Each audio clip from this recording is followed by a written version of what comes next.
주시는 말씀 제목을 모든 사람에게 부여하시도다라는 제목으로 12절 말씀을 중심으로 제목을 정했습니다. 여러분, 어떤 우리가 큰 기대했던 것이 이루어지지 못할 때 실망하고 좌절하는 경우가 있죠.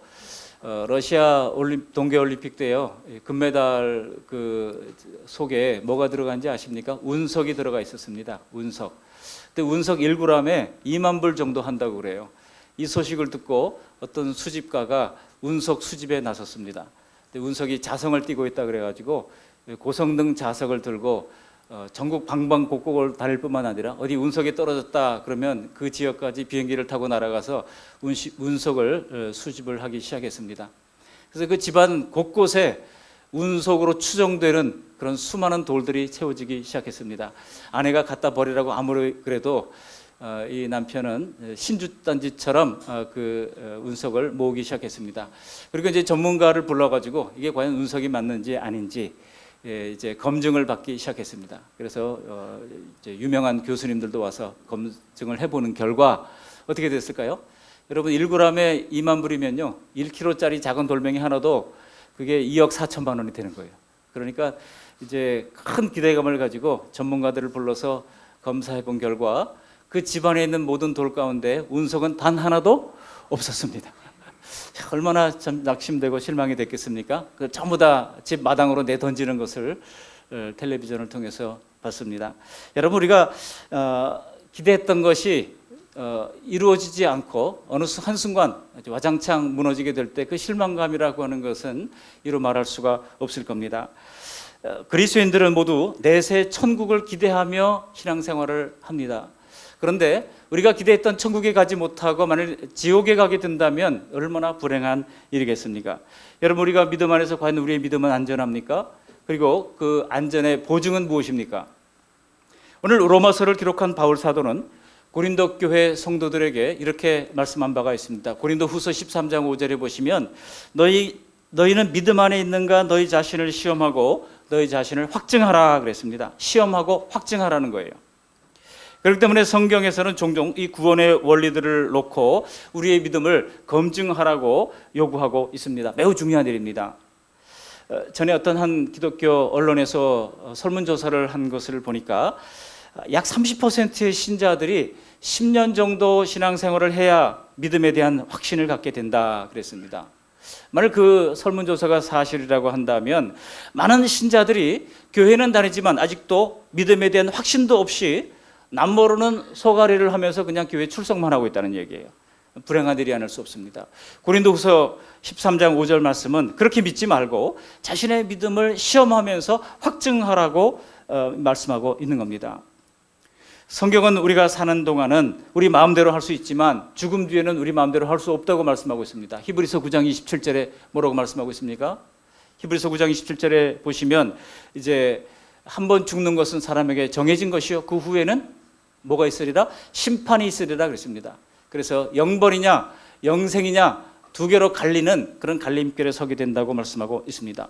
누군가는 죽음 이후에 천국의 유업을 받고 영원한 복을 누리게 될 것이지만 또 누군가는 하나님의 복과 자비에서 떨어져서 영원한 심판의 나락으로 떨어지게 된다고 하는 것입니다.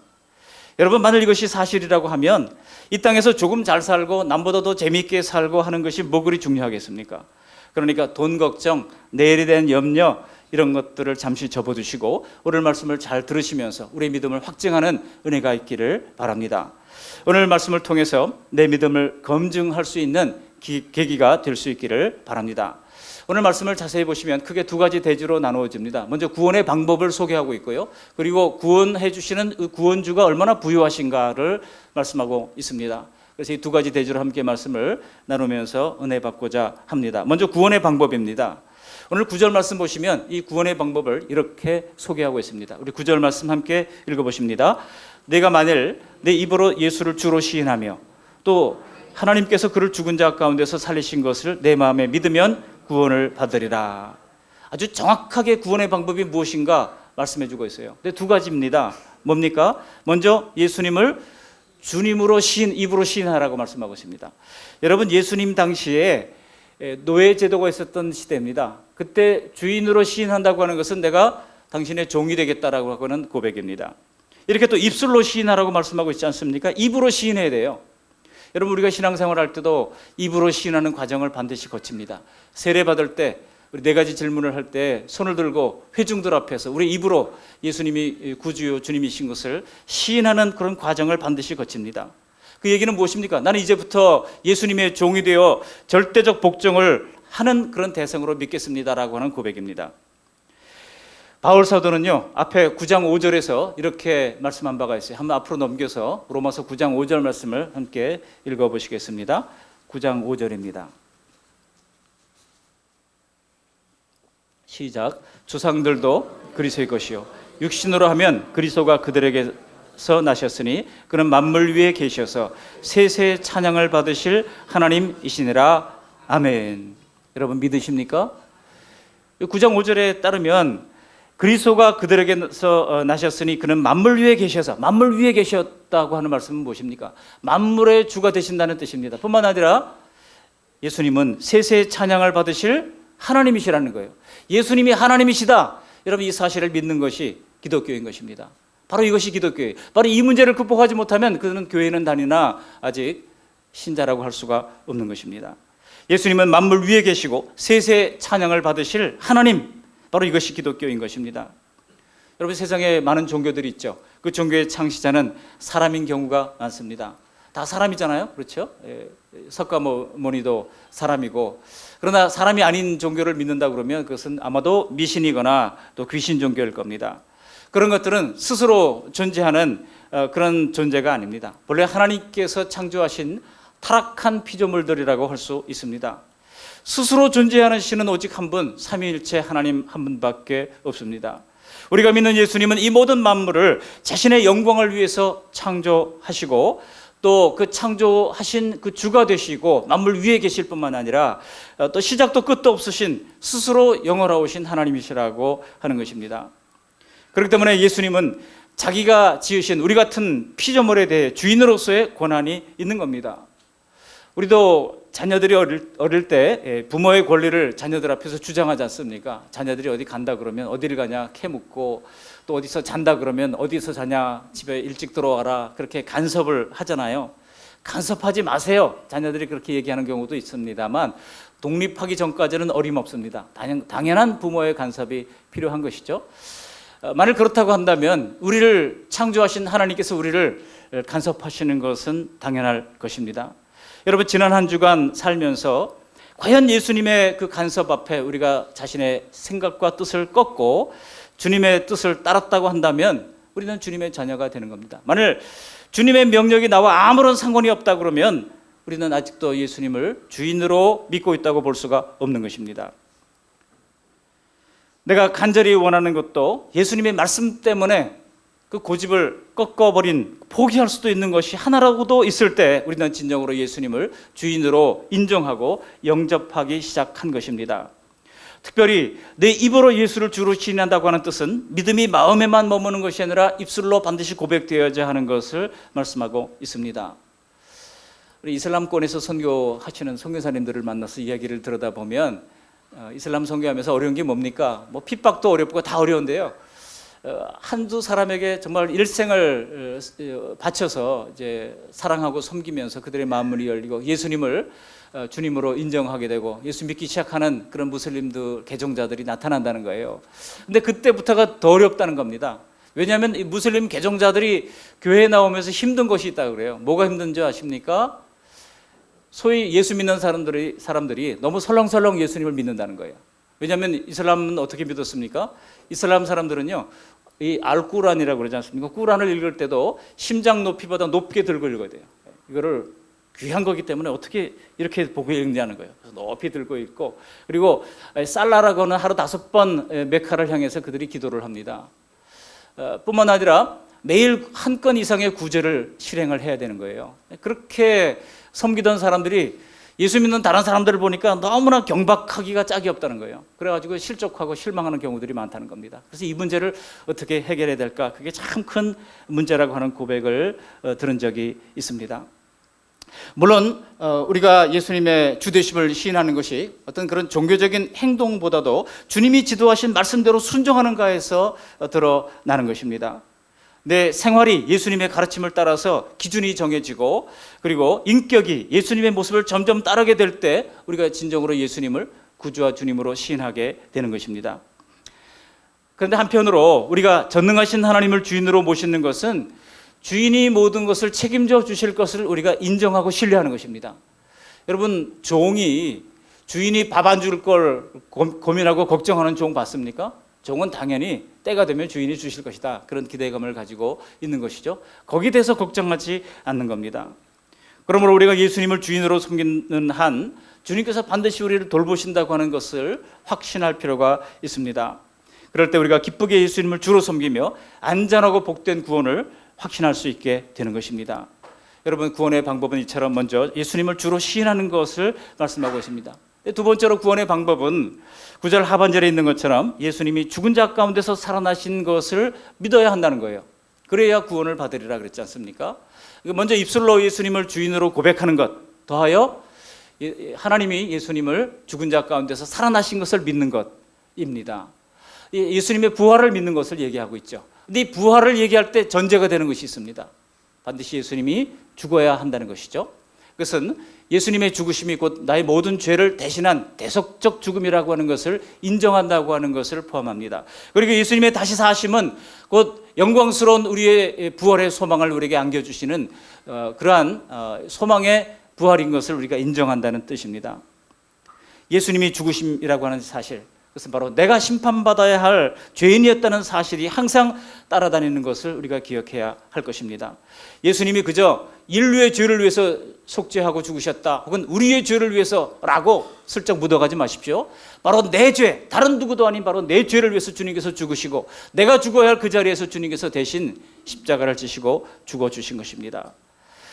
그러므로 우리는 도덕적인 죄를 인정하는 것으로부터 시작해서 양심이 죄를 인정하는 단계로까지 나가야 하는 것입니다. 그렇게 내 악한 죄의 본성을 우리가 인지해야만, 내가 얼마나 악한 종인지 인지해야만 예수님의 죽으심과 예수님의 부활이 단순한 지적인 동의를 넘어서 마음으로 믿어지게 되는 것입니다. 예수님의 속죄로 말미암아 하나님의 거룩한 공의가 완벽하게 충족되었다고 하는 그런 사인이 바로 예수님의 다시 사심, 부활인 것입니다. 그렇기 때문에 우리는 이 십자가와 부활을 동시에 강조해야 합니다. 어떤 교회에서는요, 십자가를 별로 강조하지 않고 자꾸 부활만 얘기하는 데가 있어요. 그래서 우리 교단에서는 그 교회와 교류 금지, 강단 금지 이런 것들을 총회에서 결의한 바가 있습니다. 항상 십자가와 부활이 같이 가야 돼요. 어느 하나만 강조되면 그것은 균형을 잃은 것입니다. 교회에서는 항상 예수님의 십자가와 부활이 동시에 강조되어야 할 것입니다. 성경은 우리에게 뭐라고 말씀하고 있습니까? 여러분, 로마서 6장 5절 펼쳐서 한번 읽어보시겠습니다. 6장 5절 246쪽입니다. 로마서 6장 5절 말씀 함께 읽어보십니다. 만일 우리가 그의 죽으심을 본받아 연합한 자가 되었으면 또한 그의 부활을 본받아 연합한 자가 되리라. 십자가에서 예수님이 죽으실 때 우리도 죽은 것입니다. 그리고 주님께서 무덤에 3일 만에 다시 살아나실 때 우리도 다시 살아난 것입니다. 연합되었다고 하는 말이 바로 그런 뜻이죠. 죽으심을 믿고 부활을 믿을 때 결과적으로 우리는 구원을 받게 된다고 말씀하고 있는 것입니다. 바로 이것이 우리의 믿음을 지탱하는 큰 기둥, 두 기둥이에요. 바로 십자가와 부활인 것입니다. 여러분, 묻겠습니다. 우리 모두 바로 이 사실을 마음으로 믿으십니까? 교회 안에서야 십자가와 부활이 당연한 것처럼 생각되지만 교회 밖에서는요, 그렇지가 않습니다. 교회 밖에서 이상하게 예수님의 죽으심과 부활을 강조하는 것이 점점 덮여지고 있습니다. 심지어 세상의 종교 창시자들의 역사성에 대해서 사람들이 의심하는 사람이 없어요. 예수님보다 500년 먼저 나타났던 이 석가모니에 대해서는 사람들이 고타마 시달타의 역사성을 의심하는 사람은 없습니다. 그런데 어떤 대학교에서 설문조사를 했는데 예수님이 역사적 인물이라고 믿습니까? 라고 하는 것에 대해서 거의 50%가 아니다, 그냥 기독교의 하나님이다라고 얘기를 했어요. 놀라운 일이 아닐 수 없습니다. 그러니까 예수님의 존재했던 이 존재 자체를 사람들이 부인하는 그런 것들이 젊은이들 중심으로 확산되고 있다는 얘기입니다. 예수님보다 400년 먼저 오셨던 이 소크라테스의 역사성에 대해서는 아무도 부인하지 않지만 예수님의 역사성을 사람들이 점점 무슨 전설에 나오는 얘기거나 혹은 기독교인들이 만들어가지고 이제 섬기는 어떤 신으로 생각하는 경향이 많다고 하는 것입니다. 마치 일본에서 독도를 자기네 땅이라고 우기고 있어서 우리가 실효 지배를 하고 있음에도 불구하고 우리 것을 우리가 스스로 입증해야 하는 것처럼, 뭐 일본만 그런 건 아니죠. 사실 중국도 마찬가지 아닙니까? 중국도 고구려 역사를 지우기 위해서 동북공정이라고 하는 것을 통해서 그 중국 학생들한테 처음부터 그게 자기네 땅이었다고 가르치고 있지 않습니까? 여러분, 정신을 똑바로 차려야죠. 그렇지 않으면 4대 열강 가운데 우리나라가 야금야금 먹히게 될 겁니다. 그렇기 때문에 우리는 이 예수님의 부활과 예수님의 죽으심을 동시에 강조하면서 예수님이 이 땅 가운데 어떤 역사성을 가진 그런 인물인 것을 우리가 반드시 기억할 필요가 있습니다. 이러한 사단의 교묘한 예수님 지우기가 지금도 계속되고 있습니다. 예수님은 사람들에게 점점 더 모호한 존재로 알려지고 있고 성경 밖에서는 점점 더 그 근거를 찾기가 어려워지는 가운데 있습니다. 이러다가 정말 성경 외에는 예수님의 자취를 찾아볼 수 없을 때가 올지도 모릅니다. 제가 한 주간 동안 왜 그럴까 생각을 해봤는데요. 정말 이건 사단의 계략이라고 하는 것 외에는 다른 방법으로는 설명할 길이 없는 겁니다. 그런데 문제는 우리 신자들 가운데도 예수님에 대해서 그렇게 막연히 알고 있는 경우들이 많다고 하는 겁니다. 우리는 예수님의 숨소리를 들었고 그의 육성으로 가르쳤던 그 가르침을 기록한 복음서 저자들의 기록을 통해서 예수님을 믿고 있는 사람들입니다. 그래서 예수님의 부활과 예수님의 죽으심을 우리가 확실하게 믿고 따르고 있는 하나님의 사람들입니다. 여러분, 성경에 보시면 우리가 성경을 펼칠 때마다 그러한 수많은 증인들의 생생한 증언들로 가득 차 있습니다. 그러니까 믿을 때도 알고 믿어야 돼요. 어떻게 믿어야 된다고요? 아는 것이 얼마나 중요한지 성경은 계속해서 우리로 하여금 알라고 가르치고 있습니다. 모르고 믿는 거, 무턱대고 믿어, 그게 믿음인 줄 알았는데 그게 아니라고 하는 거예요.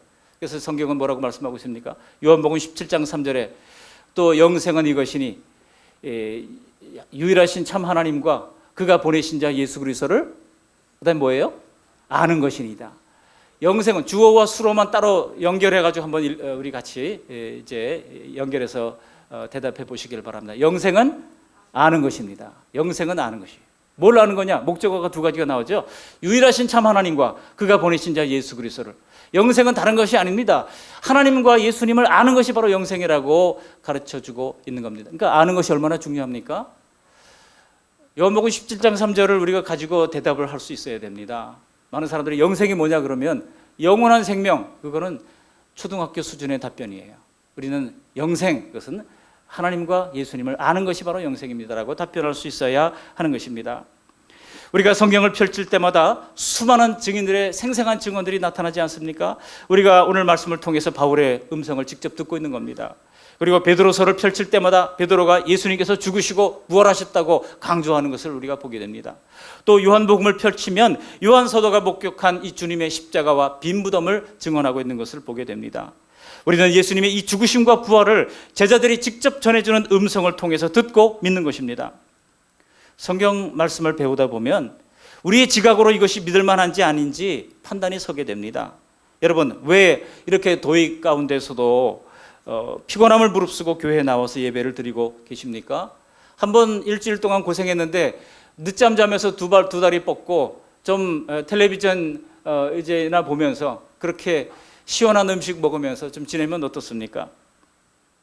왜 그러냐면 하나님이 계신다고 믿는 것이 안 계신다고 믿는 것보다 더 옳다고 판단했기 때문 아니겠습니까? 안 계시다고 하는 것보다 계시다고 하는 것이 더 믿어지기 때문에 우리가 교회 예배하러 나온 것 아니겠습니까? 우리 지각을 사용해서 예수님의 십자가와 부활을 탐구하고 그 사실을 인정하고 믿는 것이 바로 구원을 위해서 우리가 반드시 결단해야 할 부분인 것입니다. 근데 오늘 10절 말씀 보시면요, 이 9절 말씀을 다시 반복하는 것처럼 보입니다. 우리 10절 말씀을 함께 읽어보시겠습니다. 10절, 10장 10절. 사람이 마음으로 믿어 의에 이르고 입으로 시인하여 구원에 이르느니라. 이 10절 말씀이 9절을 반복하는 것처럼 보이는데요, 제가 원어 성경을 보니까 아주 결정적인 차이를 발견했습니다. 어떤 차이가 있는지 아십니까? 9절 말씀에 보시면은요, 9절 말씀은 전부 다 내가 능동적으로 하는 동사를 썼어요. 전부 다 능동태를 썼습니다. 내가 하는 거예요. 믿는 것도 내가 믿는 것이고 시인하는 것도 내가 시인하는 것입니다. 그런데 10절 말씀에서는요, 다 수동태로 되어 있어요. 수동태로 되어 있어요. 그러니까 누군가가 믿게 해주는 것이고 누군가가 시인하게 해 주시는 것이라고 하는 뜻입니다. 그러니까 9절에서는 우리 쪽에서 믿는 것을 말하는 것이고 10절에서는 외적인 힘이 믿게 한다고 하는 뜻입니다. 이해가 되시나요? 여러분, 바로 이것이 구원을 얻는 것이 전적인 사람의 의지와 선택에 달려 있는 것만이 아니라고 하는 것을 보여주는 것입니다. 우리 인간 쪽에서 해야 할 일이 있고 하나님이 해야 할 일이 있다는 겁니다. 여러분, 제임스 패커라고 하는 유명한 목사님이 작은 책자를 하나 썼었는데요. 제가 대학생 때 그걸 아주 깊이 읽고 감동을 받았던 책이 있는데 그 책 제목이 뭔지 아십니까?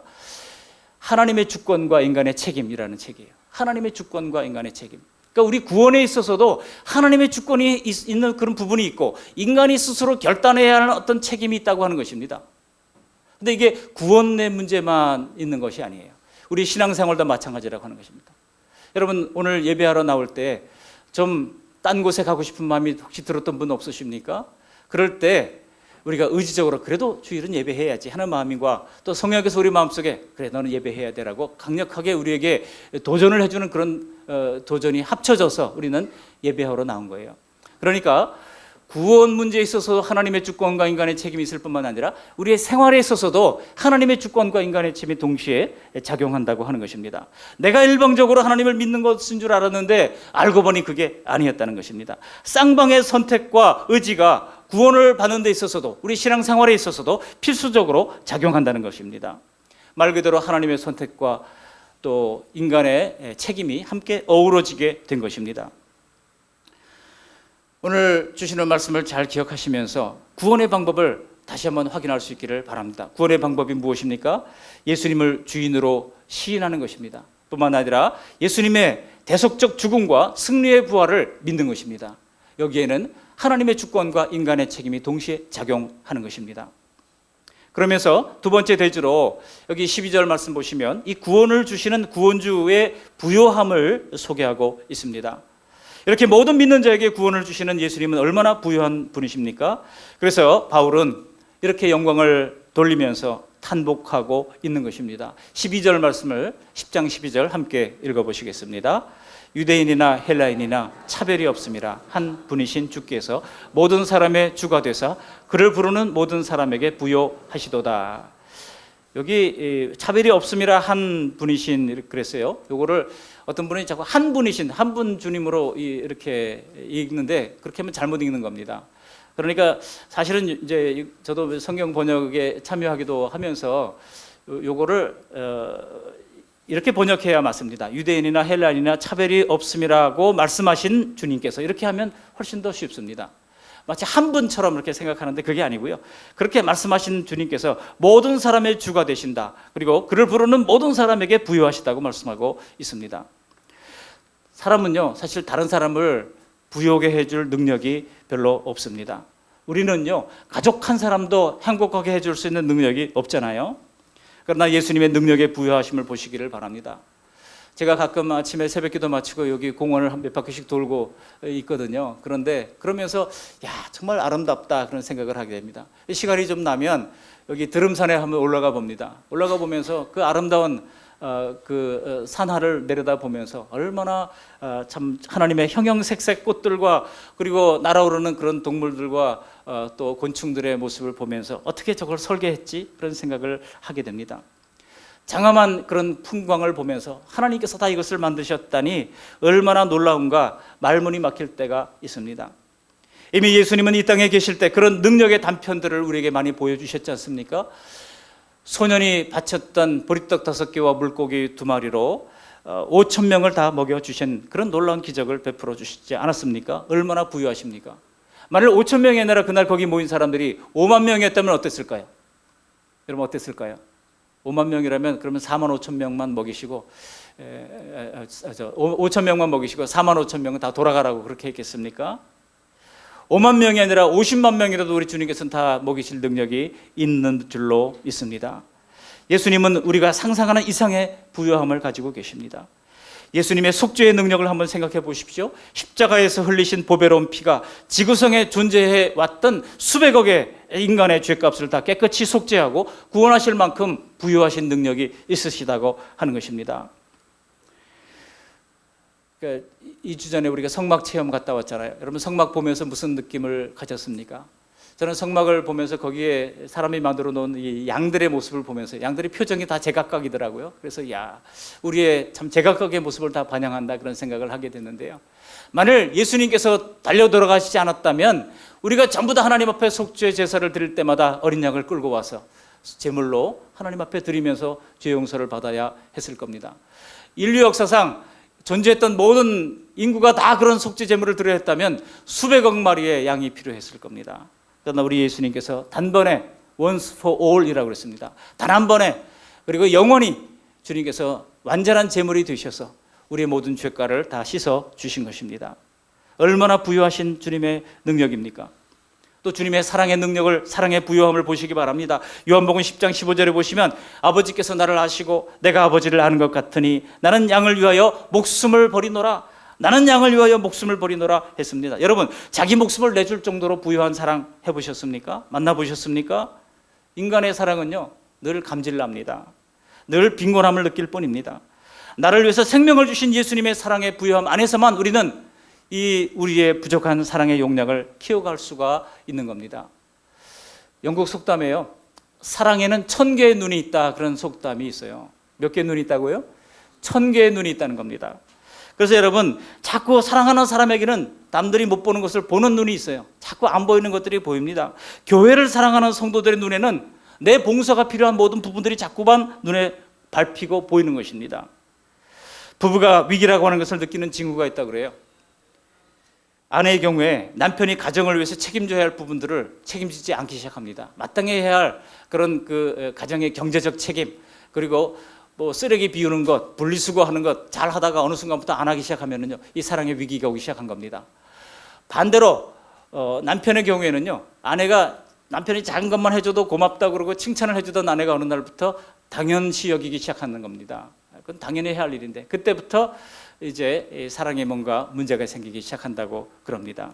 여러분, 처음에는 아내를 위해서 해줄 것이 1000개가 보이다가도 이게 하나도 안 보이기 시작하는 겁니다. 그러면 이제 문제가 되는 것이죠.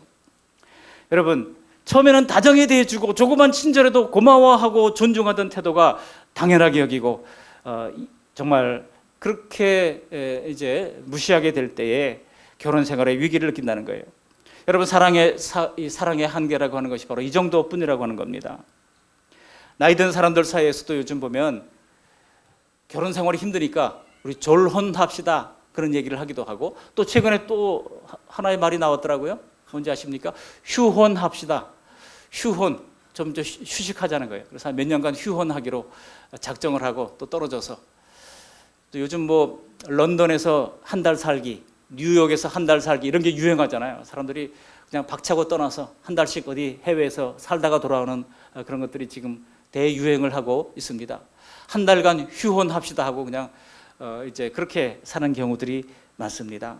여러분, 부부들이 이렇게 사랑이 메말라가고 자식과 부모 사이는 어떻습니까? 그 정이 점점 더 떨어지고, 만나는 친구들의 모습을 통해서 우리가 정말 위로를 받습니까?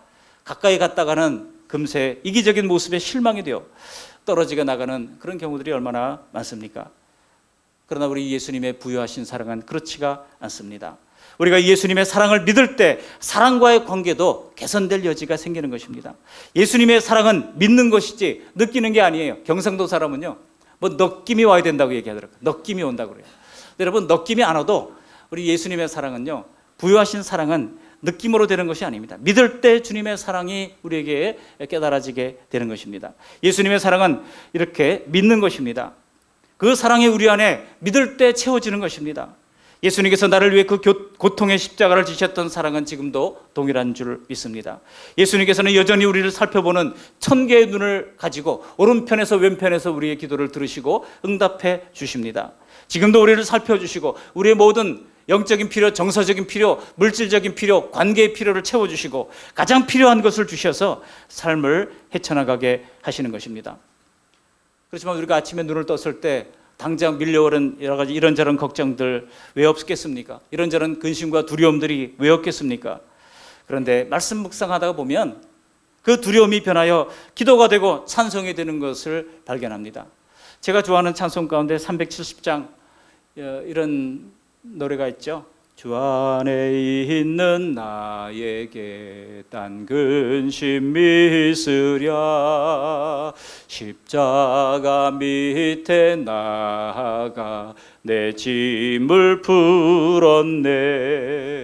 다 같이 후렴. 주님을 찬송하면서 할렐루야 할렐루야. 내 앞길 멀고 험해도 나 주님만 따라가리. 2절 가사에 보시면 그 두려움이 변하여 내 기도 되었고 전날의 한숨 변하여 내 노래 되었네. 내 주는 자비하셔서 늘 함께 계시고 내 궁핍함을 아시고 늘 채워주시네. 내 궁핍함을 아시고 늘 채워주시네. 내 주와 맺은 언약은 늘 불변하시니 그 나라 가기까지는 늘 보호하시네. 예수님께서 내 마음을 딱 보호하시고 그 부여하심으로 결핍을 느끼지 못하도록 견고히 붙들어 주시는 것을 느끼게 됩니다.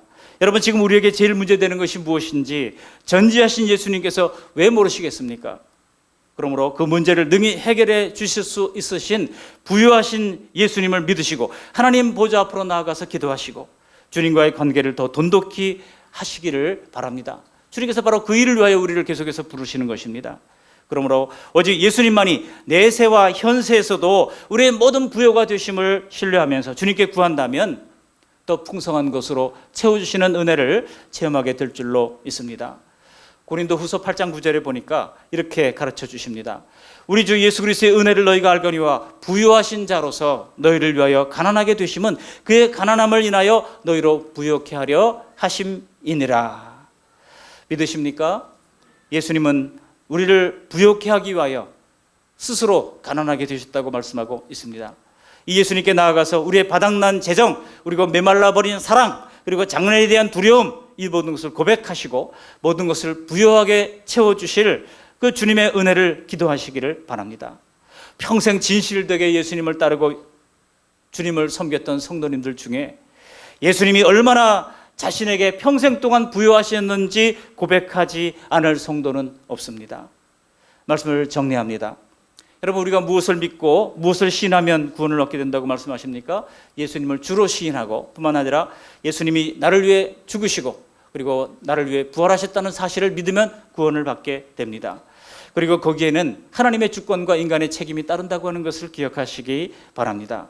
그리고 우리를 사랑하셔서 천개의 눈을 가지고 우리를 지금도 살피시는 그 주님 앞에 날마다 나아가 기도하는 가운데 하나님이 공급해 주시는 은혜로 말미암아 나누어 줄 것이 있는 복된 생애를 살아가는 저 여러분들이 다 되시기를 주님의 이름으로 축원합니다.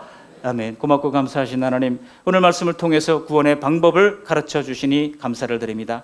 오늘 말씀과 같이 입으로 예수님을 주님으로 시인하게 도와주시고 예수님의 속죄의 죽으심과 승리의 부활을 마음으로 믿어 다 구원에 이를 수 있도록 도와주시며 주님을 부르는 모든 자들에게 차별 없이 부유한 은혜를 주시는 예수님을 온전히 신뢰함으로 말미암아 내 앞길을 멀고 험해도 주님만 따르기로 결단하면서 한숨이 변하여 찬양되게 하시고 원망이 변하여 감사되게 하시고 궁핍이 변하여 진정한 풍요를 누릴 수 있는 복된 생애로 바꾸어 주시옵소서. 예수님 거룩하신 이름으로 감사하며 기도합니다. 아멘.